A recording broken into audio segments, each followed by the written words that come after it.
जब खुद की जान पर बन आती है। ये कहानी है एक बादशाह की जिसे अपने कुत्ते से बहुत प्यार था। वो शाही अंदाज में रहता था। उस राज्य में लोग कहते थे कि काश हम बादशाह के कुत्ते होते तो हमारी जिंदगी थोड़ी ठीक होती। बादशाह अपनी प्रजा पर कम ध्यान देता था। वो अपना सारा ध्यान, अपना सारा खर्चा अपने कुत्ते पे करता था। इतनी मोहब्बत अपने कुत्ते से थी। कुछ लोग मिसाल दिया करते थे, जानवरों से प्रेम करना हो तो बादशाह से सीखिए। बादशाह जहाँ भी जाते थे, जिस भी मीटिंग में जाते थे, पॉलिटिकल मीटिंग हो या प्रजा के सामने मीटिंग हो, हर जगह अपने कुत्ते को साथ में रखते थे। दरबार में भी वो बैठा करता था।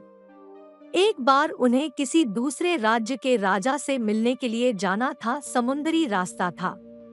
राजा जब नाव में सवार हुए तो बादशाह के साथ कुछ सैनिक थे, कुछ मंत्री थे और उनके अलावा कुछ यात्री भी उस नाव में बैठे हुए थे। अब बादशाह जहाँ जाते थे वो कुत्ता भी जाता था, तो वो कुत्ता भी नाव में बैठा था। ये उस कुत्ते के लिए पहला सफर था जब वो समुद्री रास्ता तय कर रहा था, नाव में बैठा था। वो कुत्ता बादशाह के साथ था। जैसे ही नावम रवाना हुई तो पानी में जब नाव चलती है तो उसे जो हलचल होती है उसे कुत्ता बेचैनी महसूस करने लगा। वो असहज महसूस कर इधर से उधर उछाले मार रहा था, उछाल कूद कर रहा था, इधर से उधर जा रहा था। तो जो बाकी यात्री थे उनको भी डर लग रहा था। हर कोई कुत्तों के साथ कंफर्टेबल नहीं होता, तो उनको लग रहा था कि कहाँ बादशाह इसे अपने साथ लेके आगे। और उस कुत्ते के उछाल कूद करने की वजह से नावम में बड़ी चिंता हो रही थी कि कहीं नावम पलट न जाए, कहीं कोई यात्री पलट न जाए, कहीं कोई दिक्कत न हो जाए। हर कोई ये चाह रहा था कि खास ये बात बादशाह समझ ले, लेकिन बादशाह को शुरू शुरू में बहुत अच्छा लग रहे था कि वाह, हमारा कुत्ता कितना प्यारा है, खेल कूद रहा है। थोड़ी देर के बाद में ये चीजें उन्हें भी परेशान करने लगी। उन्हें लगने लगा कि कहीं कोई खतरा न हो जाए। इस कुत्ते के बार बार उछलने कूदने की वजह से कहीं नावम न पलट जाए, लेकिन वो कैसे समझाए उस कुत्ते को, वो तो उनके दिल के बहुत करीब था। वो जो यात्री बैठे हुए थे उनमें से एक दार्शनिक बैठा हुआ था। उस दार्शनिक ने सोचा और हिम्मत करके बादशाह के पास गए और बोले, गुस्ताखी माफ हुजूर, लेकिन हमें कुछ न कुछ करना होगा, वरना ये जो आपका प्यारा कुत्ता है हम सबको मुसीबत में डाल देगा, ये नाव पलट जाएगी।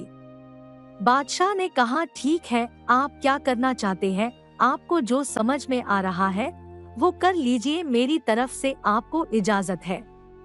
वो दार्शनिक गया और जो उसके पास में जो साथी बैठे हुए थे उनमें से जो दो साथी बैठे हुए थे उसे बोले, आओ मेरे साथ एक काम करना है।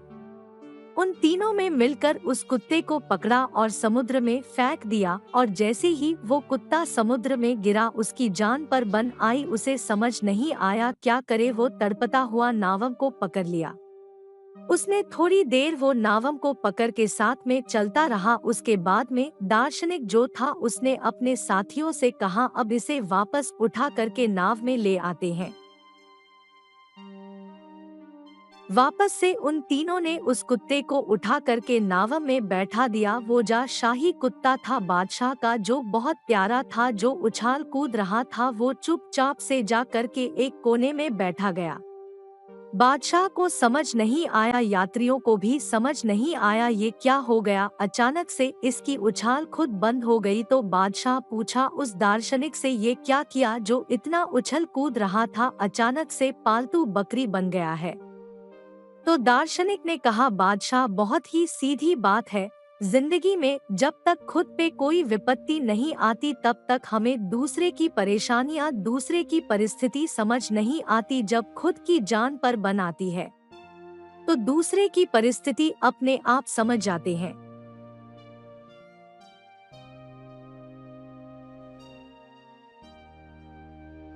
सामने वाले की जिंदगी में क्या चल रहा है, किन वजहों से चल रहा है, आप और हम कुछ नहीं जानते। सामने वाले की जिंदगी पे कमेंट करने से पहले 10 बार 12 बार सोचिएगा। ये कहना बारे आसान होता है कि लास्ट बॉल पे सिक्स लग सकता, लेकिन मैदान में जा करके उस गेंद का सामना करना जो 140 किलोमीटर पर आवर की गति से आती है, वो एक अलग कहानी होती है। इसलिए आप कोशिश कीजिएगा दीवारों पे कुछ कहने से बचे, अपनी स्थिति, अपनी जिंदगी अच्छी करें।